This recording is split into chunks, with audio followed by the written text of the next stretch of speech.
Nessa aula sobre patologia aplicada aos exames de imagem, nós veremos algumas dinâmicas relacionadas com a estrutura celular. Então, a primeira coisa é entendermos que as nossas células, no geral, elas sofrem durante o dia diversos estresses por estímulos. Então, a nossa célula normal aqui, nesse quadradinho, ela acaba sendo estimulada.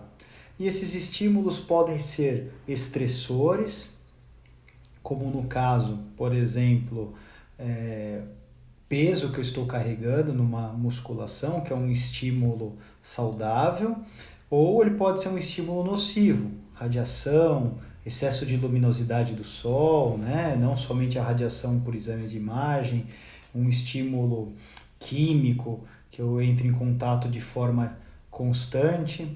Isso significa que minha célula normal, frente a um estímulo, então eu tenho um estímulo, esse estímulo é um estímulo que ela não está habituada.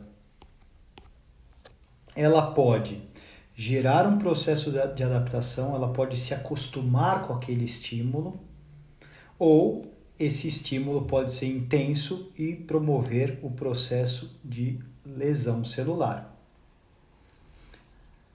A lesão celular, ela pode resultar em morte da célula, sendo uma lesão irreversível, se o estímulo for muito intenso ou por muito tempo, levando essa célula à morte, ou se esse estímulo for eliminado, a célula sofreu uma lesão reversível e se o estímulo é eliminado, a célula volta ao parâmetro normal.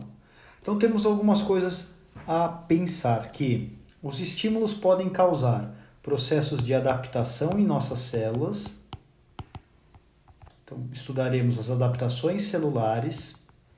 Os estímulos podem causar lesão na célula. A lesão ela pode ser reversível, significa que a célula tem a tendência a voltar ao normal, ou os estímulos podem ser irreversíveis.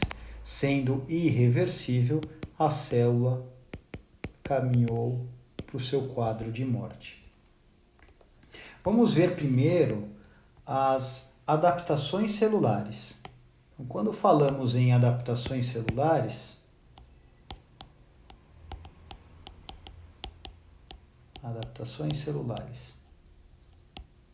existem algumas adaptações celulares.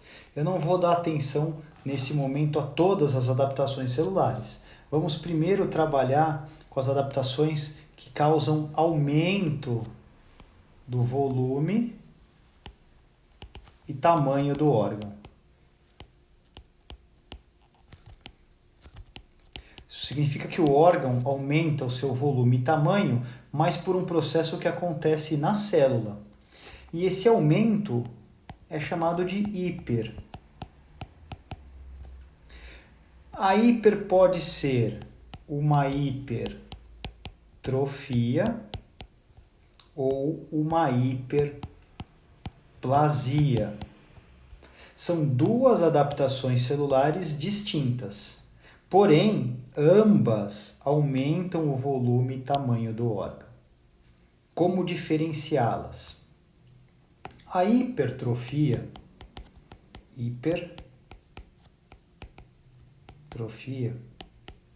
trófico é a parte nutricional da célula. Uma célula que tem bastante trofismo tem bastante nutriente. Então, se ela é hipertrófica, ela tem bastante nutriente. Então, na hipertrofia ocorre o aumento do volume celular.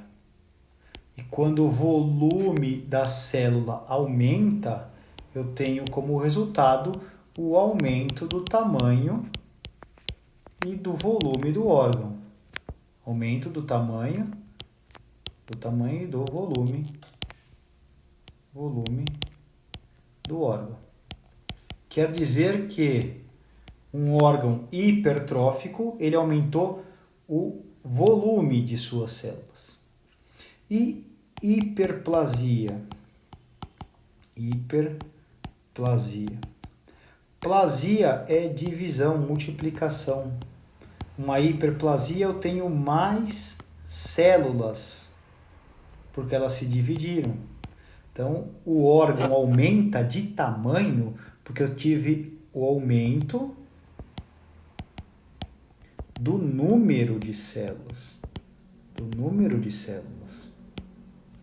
E isso gera aumento do tamanho e do volume do órgão. Vamos fazer um esqueminha simples. Vamos imaginar que eu tenho um órgão, essa caixa representa um órgão, que tem esse tamanho, e esse órgão é formado por 4 células.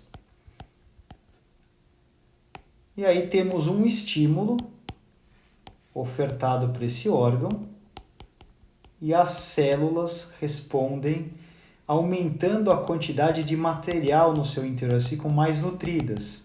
Significa que depois de um tempo, esse órgão ele aumenta de tamanho, mas ele mantém as suas 4 células, só que as 4 células têm dimensões maiores do que tinham antes.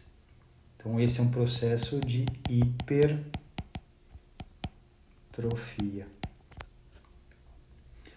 Agora, quando esse órgão sofre um estímulo e ele aumenta de tamanho,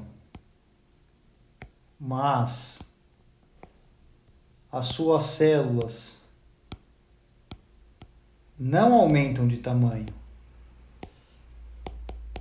as células têm o mesmo tamanho do órgão no momento original. Tem o mesmo tamanho do órgão original.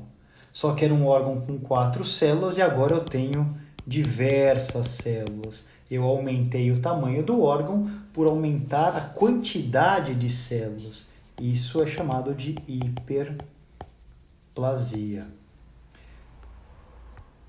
Órgãos que sofrem hipertrofia. A hipertrofia, por exemplo, o nosso músculo estriado, tanto esquelético quanto cardíaco. Quer dizer que quando o coração aumenta o seu tamanho, ele sofreu um processo hipertrófico. Quando o músculo aumenta o seu volume, ele sofreu hipertrofia.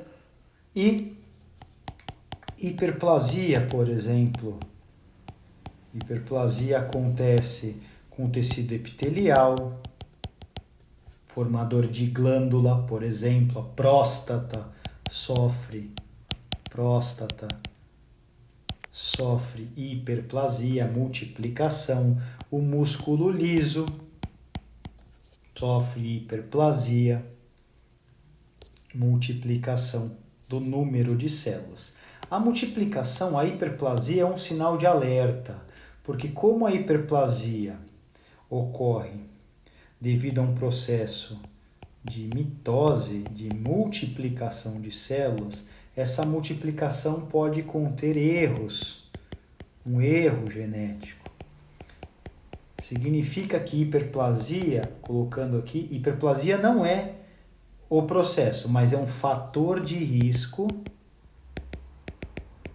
para a formação de uma neoplasia, de um tumor benigno ou maligno. Hiperplasia não é tumor, hiperplasia é um processo adaptativo que o corpo está controlando essa adaptação, mas se acontecer algum erro genético, essa hiperplasia é um fator de risco para a neoplasia.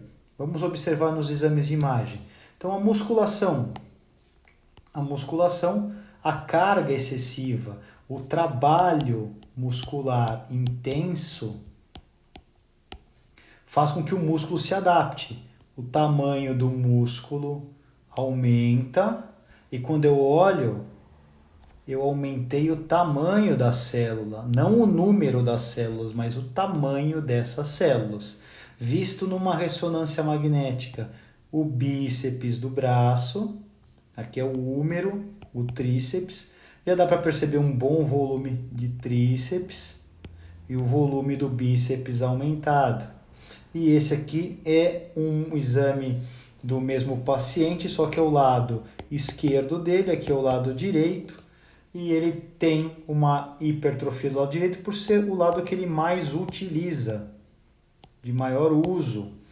Tenistas têm, às vezes, predomínio de um dos lados do corpo, faz muita rebatida com um braço só e acaba tendo força aumentada daquele lado, um processo de hipertrofia.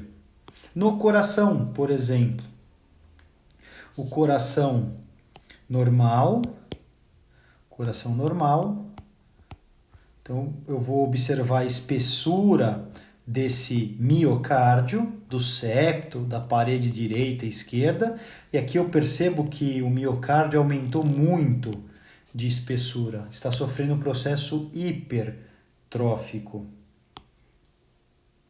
Dá uma olhada aqui na comparação, o exame A, que é do paciente normal, o B é um paciente com hipertrofia cardíaca.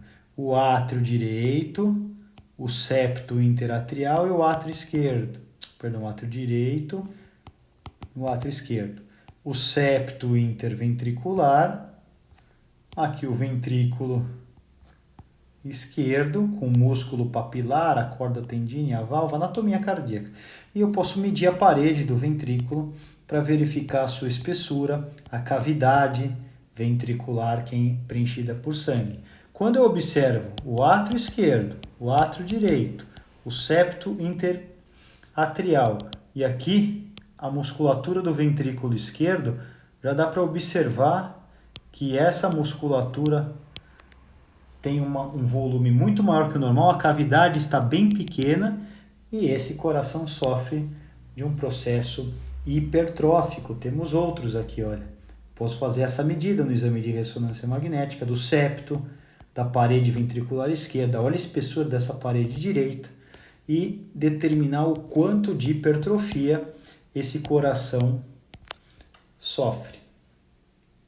Ou outras doenças, como por exemplo o bruxismo, que a pessoa arranja os dentes durante o sono e o paciente ele começa a se queixar que a mandíbula aumentou. E é isso aqui que ele está se queixando. Está aumentando a mandíbula. O que tem a ver o bruxismo? Como ele arranja os dentes, ele trabalha muito os músculos da mastigação, principalmente o músculo masseter ou masseter. Quando a gente observa no exame de imagem, o paciente normal, o paciente do bruxismo, a mandíbula, o ramo da mandíbula, e esse é o músculo masseter, o volume dele, em massa do lado direito e do lado esquerdo, o volume dele. E no paciente que está falando que a mandíbula dele está aumentando de tamanho, na verdade a parte óssea está normal e eu tenho um aumento da massa muscular de ambos os lados pelo uso da mastigação de forma constante durante o sono. Então, isso é uma hipertrofia do masseter. Então, de novo, tecido normal, 1, 2, 3, 4, 5, 6 células. 1, 2, 3, 4, 5, 6, 7 células. 1, 2, 3, 4, 5, 6, 7, mas elas maiores. Hipertrofia. O órgão aumentou de tamanho, 1, 2, 3, 4, 5, 6, 7, várias células. Hiperplasia. Por exemplo, clássico quadro de hiperplasia, paciente com 65 anos, dificuldade na micção, um fluxo não contínuo, sensação de queimação, por vezes sangramento. Fez o teste de Giordano, o teste de Giordano é para ver se tem litíase, que pode causar sangramento também, e ele não tem litíase. Foi feita a investigação para uma hiperplasia prostática, já que é um paciente do sexo masculino.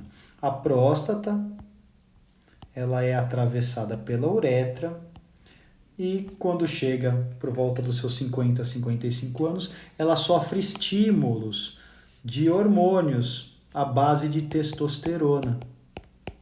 Não é bem a testosterona, é o DHT, a dihidrotestosterona, que faz com que as células comecem a proliferar. e isso pode gerar uma hiperplasia prostática benigna. E se essa hiperplasia sair do controle, se o paciente já tiver fator de risco, essa hiperplasia pode se tornar um carcinoma de próstata. E aqui nós temos uma próstata do tamanho normal e uma próstata com processo hiperplásico, onde as alterações estão encapsuladas, o que não caracteriza um carcinoma nesse momento.